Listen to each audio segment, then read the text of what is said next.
Brilliance Audio presents Occidental Mythology, The Masks of God, Volume 3, by Joseph Campbell, edited by David Cudler, performed by Arthur Morey. The geographical divide between the Oriental and Occidental ranges of myth and ritual is the tableland of Iran. Eastward are the two spiritual provinces of India and the Far East, westward, Europe and the Levant. Throughout the Orient, the idea prevails that the ultimate ground of being transcends thought, imagining, and definition. It cannot be qualified. Hence, to argue that God, man, or nature is good, just, merciful, or benign is to fall short of the question. One could as appropriately, or inappropriately, have argued evil, unjust, merciless, or malignant.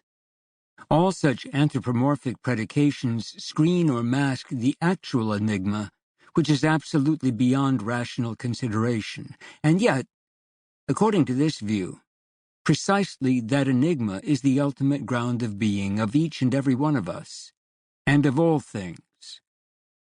The supreme aim of Oriental mythology, consequently, is not to establish as substantial any of its divinities or associated rites, but to render by means of these an experience that goes beyond, of identity with that being of beings, which is both immanent and transcendent, yet neither is nor is not.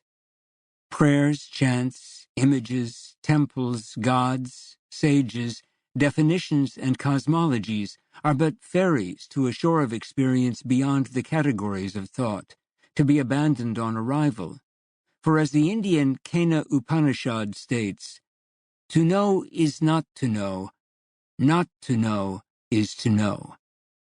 And the Chinese Tao Te Ching, those who know are still. Thou art that, declares the Vedic sage, and the Japanese, it is your true self. O thou, states a basic Buddhist text, who art gone, who art gone, who art gone to the yonder shore, who at the yonder shore hast disembarked, enlightenment, hail. In the western ranges of mythological thought and imagery, on the other hand, whether in Europe or in the Levant, the ground of being is normally personified as a creator, of whom man is the creature, and the two are not the same. So that here the function of myth and ritual cannot be to catalyze an experience of ineffable identity. Man alone, turned inward, according to this view, can experience only his own creaturely soul, which may or may not be properly related to its creator. The high function of Occidental myth and ritual, consequently, is to establish a means of relationship of God to man and man to God. Such means are furnished, furthermore, by institutions, the rules of which cannot be learned through any scrutiny of nature, whether inward or without. Supernaturally revealed, these have come from God himself, as the myth of each institution tells, and they are administered by his clergy in the spirit of the myth.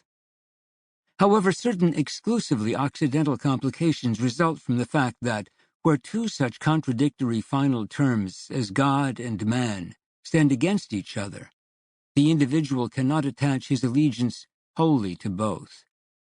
On the one hand, as in the book of Job, he may renounce his human judgment in the face of what he takes to be the majesty of God.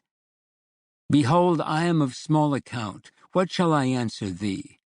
Or, on the other hand, as in the manner of the Greeks, he may stand by his human values and judge, according to these, the character of his gods.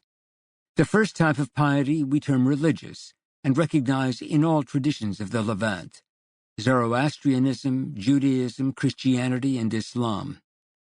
The other we term in the broadest sense humanistic, and recognize in the native mythologies of Europe, the Greek, Roman, Celtic, and Germanic. By and large, the recent history of Occidental mythology can be described in terms of a grandiose interplay of these two contrary pieties, specifically a violent tidal seesaw of exchanges, east to west to east to west, and west to east again, commencing with the first serious Persian attempt against Greece in 490 BC. Alexander's conquest of the Levant turned the Levantine tide and was followed by the victories of Rome. However, even in the earliest Roman period, a countercurrent of Levantine mythologies flowing west had begun to make itself felt.